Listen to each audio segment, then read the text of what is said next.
Call Parliamentary Secretary. Thank you, Mr Deputy Speaker. I'm pleased to speak on the Broadcasting Legislation Amendment Primary Television Broadcasting Service Bill 2015.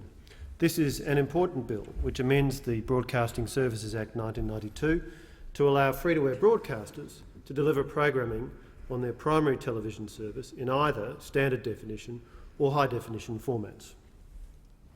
In the time available to me, I'd like to firstly briefly review the history of digital television and why it was at the time that there was a mandate that the primary channel needed to be in standard definition. Secondly, I want to make the point that times have now changed, and the continuation of that requirement would mean that Australians were missing out on the full potential of digital television. And thirdly, I want to explain, therefore, the rationale for the legislation which is before the House this afternoon. Let me start with the historical rationale for the requirement which presently applies to free-to-air broadcasters that they must transmit their primary service in standard definition. This is a requirement which was introduced at the start of the digital switchover process, which was more than 10 years ago. At the time, the installed base of television receivers was heavily dominated by analogue television devices, reflecting, of course, the fact that for many, many years television had been analogue and digital television had only commenced in around 1999 or 2000. Therefore, at the time the switchover commenced, not all televisions and set-top boxes were capable of receiving high-definition content.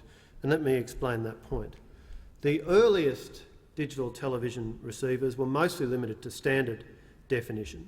Only a minority of people at that time had high-definition devices, and those were very expensive. And indeed, many people were viewing digital television through a set-top box which took the digital signal and converted it into something which could be viewed on their analogue device. So at the time this requirement was introduced, the majority of people were not able to receive a high-definition signal. The majority of people at that time were experiencing and accessing digital television through a standard definition device, and it therefore made sense for there to be a requirement that the primary channel was a standard definition channel. The context, of course, goes back to the introduction of digital television in 2000.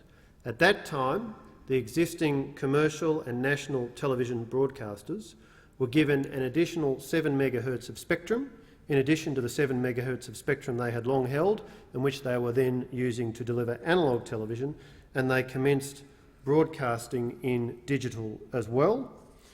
Now, in the old analogue world, that 7 megahertz of spectrum was required to deliver a single channel. And consequently, Australians for decades, as indeed television viewers around the world for decades, had been used to the notion that a particular broadcaster, be it in the Australian context the ABC or 7 or 9 or 10 or the SBS, delivered a single channel into a metropolitan market, or indeed into non-metropolitan markets as well. The arrival of digital television created a cornucopia of new possibilities, because that 7 megahertz of spectrum translates into roughly 20 megabits per second of capacity to broadcast, and the particular innovation with digital television is that you can divide up that 20 megabits per second in a range of ways, and in particular you can deliver a standard definition signal or you can deliver a high definition signal. The high definition signal takes up more data, but it produces a higher quality picture. And it was this technological change which needed to be reflected in a range of policy settings, and as I've indicated, one of those policy settings was the requirement that the broadcasters must broadcast their so-called primary channel in standard definition.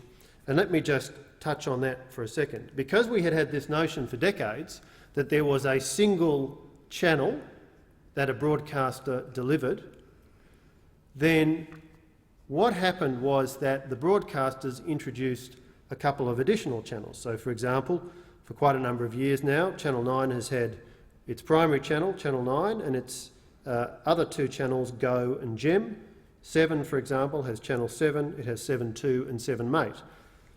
But the notion of the original single channel continuing as the primary channel became a commonplace way of thinking about the offerings, and it was reinforced by this legislative requirement that the primary channel must be in standard definition as a means of continuing to ensure the maximum access to that channel, reflecting the fact that certainly at the time when this requirement was introduced, only a small number of people were able to receive a high-definition service because, as I've explained, the high-definition equipment, the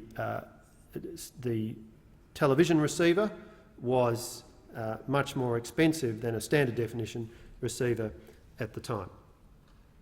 Now, let me come then to the second point I want to make, which is that times have changed since the digital television legislation was introduced and took effect in 2000.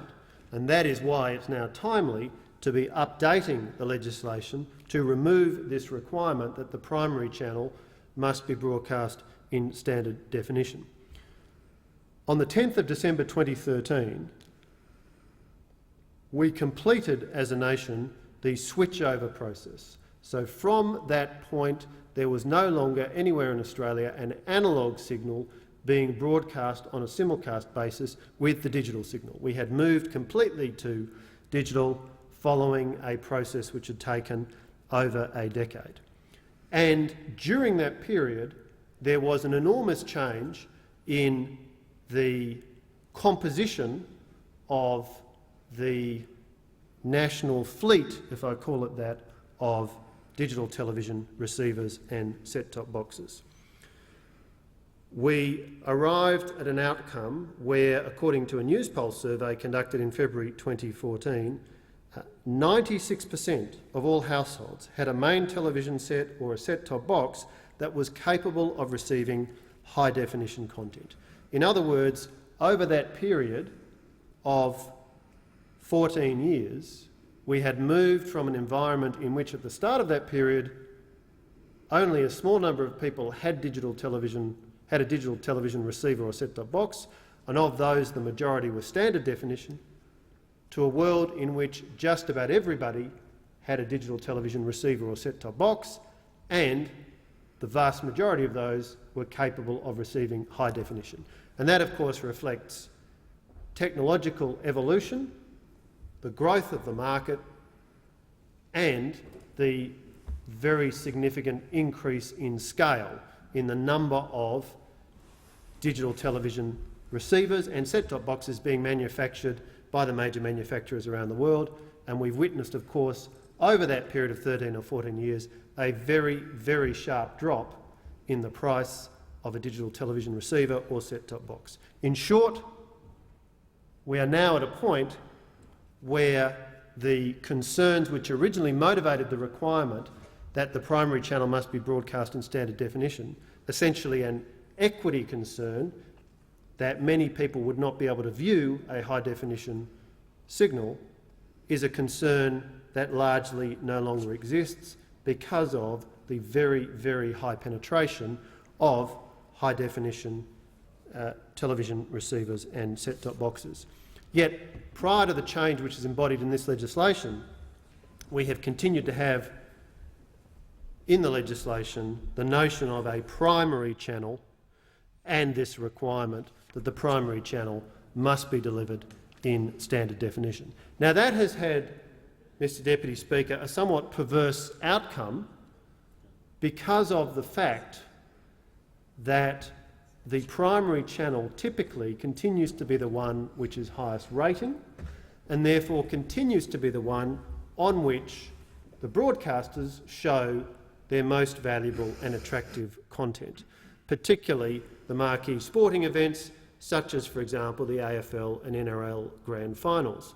And we've had, therefore, the curious consequence that those programs, those highly desirable programs that millions of Australians want to watch, are being seen in standard definition by many people rather than high definition as an inadvertent consequence of a regulatory setting which was put in place some 14 years ago, now some 15 years ago, for what at the time was a very good reason. And that does seem a shame. Australians love their sport. We love to watch sporting events of all kinds on TV, and of course the capacity of high-definition television to give us the richest possible viewing experience is something that Australians very much value, but we have had this curious consequence of the existing regulatory framework that we are not making the highest possible use of the technology. We are not capturing the full potential of the technology, because even though, as the numbers show us, the vast majority of Australians have a high-definition television receiver or a set-top box and are capable of viewing high-definition television, because of this existing regulatory setting, the primary channel has not been used by the broadcasters to deliver high-definition content in a way that it certainly could be. And that is the issue which we are working, which the effect of the bill before the House this afternoon will fix. Now, the bill this afternoon, if I come to this in the third part of the remarks I want to make, simply will now give the flexibility to the broadcasters, both the national broadcasters and the commercial broadcasters, to broadcast the primary service in either standard definition or high definition as they choose. Or to think about it another way, this in effect gives the broadcaster or the licence holder the capacity to choose which channel it treats as its primary channel, which channel it markets and positions as its primary channel, and it can do that knowing that however it makes that decision, it can broadcast in high definition or standard definition as it chooses. And again, I come back to the fact that digital television is a technology with enormous flexibility. There are no technical limitations on slicing up that 20 megabits per second in a range of different ways. Perhaps I'll rephrase that. There are some technical limitations on it, but there is much greater flexibility there than existed certainly in analogue television days, when your only option was to use the entirety of your spectrum allocation to broadcast a single analogue channel. And the guiding philosophy behind this legislation is to remove a regulatory burden which no longer does useful public policy work, but on the contrary, in fact, constrains the capacity of the broadcasters on the one hand and viewers on the other to take advantage of the full potential of digital television. Mr Deputy Speaker, this is a measure which delivers considerable consumer benefit. Australians love our sport.